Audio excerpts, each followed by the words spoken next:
Cocaine Bear is hitting theaters this weekend. Will it have you snorting with laughter or does it blow? I'll let you know right now.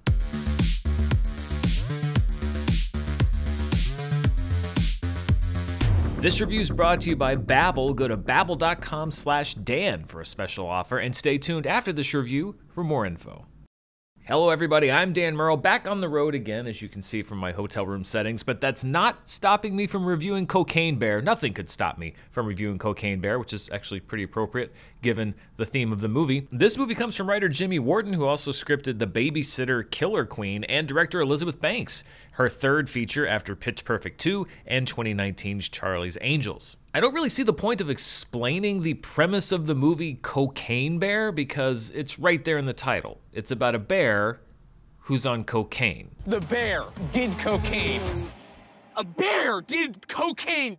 But to expound on the premise perhaps a little bit, the movie finds a collection of folks inside the Chattahoochee National Forest in Georgia who are either fleeing from or hunting a black bear who continually ingests cocaine dropped from an ill-fated drug smuggling plane. The movie is based on a true story, that much is true, but in real life the bear just ate a bunch of cocaine and died, which would be a completely different movie and not nearly as entertaining. But because the words based on a true story don't really mean anything when it comes to movies, this bear becomes a murderous rampaging monster, tearing apart victims, both innocent and criminal, with just one desire: more cocaine.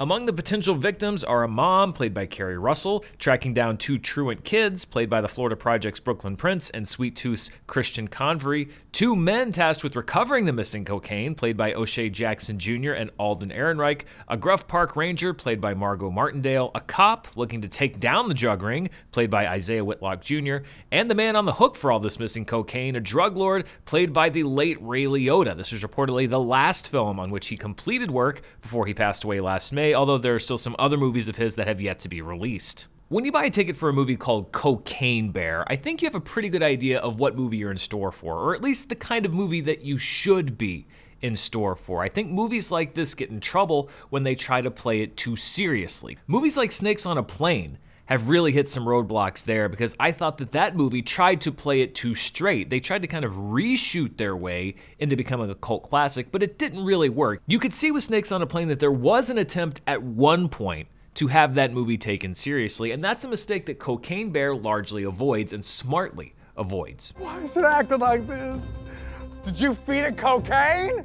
No, but you're safe. Bears can't climb trees. Of course I can! I went to an early evening screening of Cocaine Bear, and you could feel the energy in the audience, and it was like we were all kind of sitting in and like sitting back in our chairs and buckling up for what we hoped was going to be a wild ride, a movie that delivers on the unhinged premise of the title, Cocaine Bear. And I think that's the question that everybody has.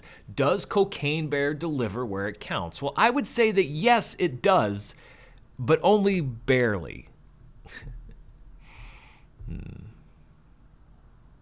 The movie definitely doesn't take itself too seriously. Its tongue is planted firmly in its cheek from the very first frame, but it's also a movie that wants you to laugh at it. It's begging to be seen as a cult classic, and that approach doesn't always work. A lot of the film's humor, particularly in the first half of the movie, fell flat to me because it did feel like it was trying to go for that cheesy factor, and it wasn't until they really let the premise take over the movie in the second half that I felt like it was genuinely winning me over. A couple of sequences deliver fully on the potential, particularly one involving the Cocaine Bear, an ambulance, and the wildest high-speed chase you can imagine. And there are some other sequences, such as a rooftop showdown between Isaiah Whitlock's cop and the two henchmen who just want the cocaine back, that work as comedy of the absurd, which is really where this movie should rest. But Cocaine Bear often works too hard at trying to sell you on the idea that you should like it, for it to be likable in its own right. I mean, the movie is called Cocaine Bear. Your work is halfway done. Just get out of the way. Nobody in the cast really does a bad job, but a few of the actors really understand what movie they're in, and that helps to sell it in the long run. Margot Martindale has been an MVP supporting cast member for decades, and she brings her inimitable energy to every scene that she's in. Alden Ehrenreich is great as O'Shea Jackson's reluctant partner who really just wants to go grieve his recently departed wife and hates violence, and Jackson's frustration at this makes him a really strong comedic foil. And Isaiah Whitlock Jr.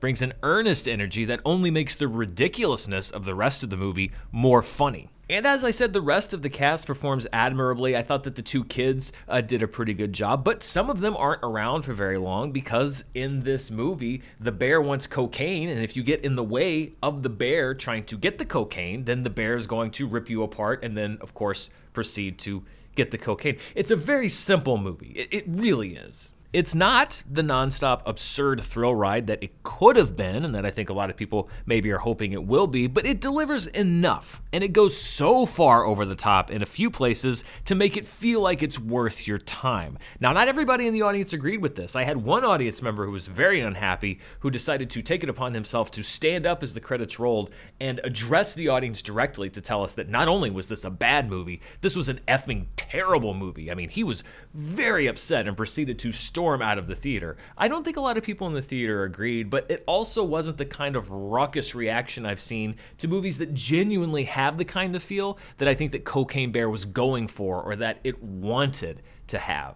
If I had stood in line for the amusement park ride that Cocaine Bear kind of promises to be, I wouldn't necessarily be disappointed. I didn't feel like my time was wasted. And looking back on it, I would say that I had a good time with Cocaine Bear, but it is a little frustrating to see the potential in this movie and other places where it just didn't have it, where it could have been a great time.